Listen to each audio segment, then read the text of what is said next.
Hi, it's Therese from Lostinpaper, and I'm so excited to be part of the Ellen Hutson introductory team. This is a blog hop that we're doing, and I thought I'd make a video for you today showing you a really fun and easy technique with the MISTI tool. Now I've got starting with the Abstract Paint Strokes stamp set, and I have a top fold card that I'm using one of the abstract shapes to create like a background pattern, and I've chosen three beautiful colours. They're from Altenew, starting with the dewdrops, and the next one is the bamboo, which is probably one of my favourite greens, and then I also use the aqualicious. So these are all colours that are next to each other on the colour wheel, so that I know they're going to go really well together.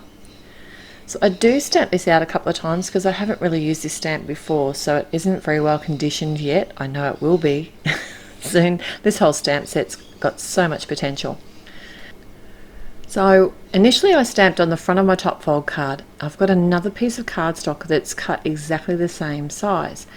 So this is how I'm going to use my MISTI to my advantage. I want to have the image that I'm stamping today to kind of blend into the background. So therefore, to make sure that my background's going to be perfectly the same as my image, I'm stamping out the two panels. It's a really easy technique. So as you know, things look good in odd numbers, so I have chosen the three colours, and I'm going to stamp the shape 3 times. And I'm just alternating now between stamping the front panel and also the front of my card. This pattern is going to be exactly the same. And isn't this aqualicious colour beautiful? I just love it. And I have actually moved the shape around. If you've noticed, I have rotated the shape as I've stamped it, so it doesn't look exactly the same. So the image that I'm going to use today is from the Swale stamp set, which is designed by Julie Ebersole. And while I've got my MISTI out, I have actually decided to stamp a few of this wave image with some Onyx black ink. And to work out exactly where I want to put my whale, just so I didn't mark my paper accidentally or my cardstock accidentally, I just have put a piece of acetate in to protect it. Hold the whale in place where I want, pick it up with the lid of the MISTI, and then I can stamp this.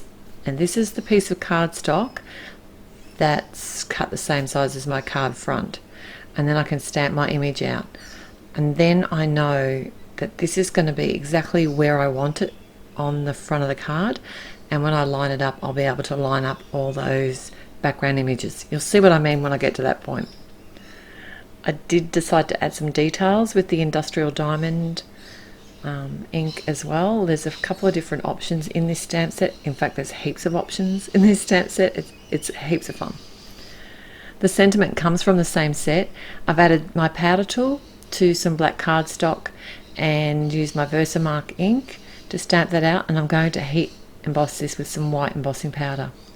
And I just love this look still. I can't get enough of it, and it just really helps on a clean and simple card to give that real sort of bold look. Once that's cooled down, I just come in with a rag and remove the powder tool because it is quite quite visible, dare I say. And then I can just use my trimmer to cut that down. Now this trimmer is handy because it has a guide wire in it, but you can use whatever trimmer you've got. So now I've cut my whale out. You probably can't even tell because I've got it sitting right on top of the front of the card front, and that's what I mean. It's kind of it's not a hidden image, but it has the same pattern on the front of the image as the back. And I just added another one of the detailed stamps there so it looked like its tail was splashing. And of course this needed an action wobble. This is one of the mini action wobbles, and I thought it'd make a great sort of addition to the card, and it's a really fun sort of masculine design card, which I need more of. I find masculine cards can be a little bit of a challenge at times. And then I did have to make sure that I attached this right in the correct spot over where the background was. I've added some black foam squares to my sentiment, and then I'll just pop that up on the front of my card. So don't forget to head to my blog, and then you'll find all the links to everyone else that's in the Ellen Hutson Ambassador team 2018. There's going to be heaps of inspiration. I look forward to seeing you there. Till next time, happy paper crafting. Bye.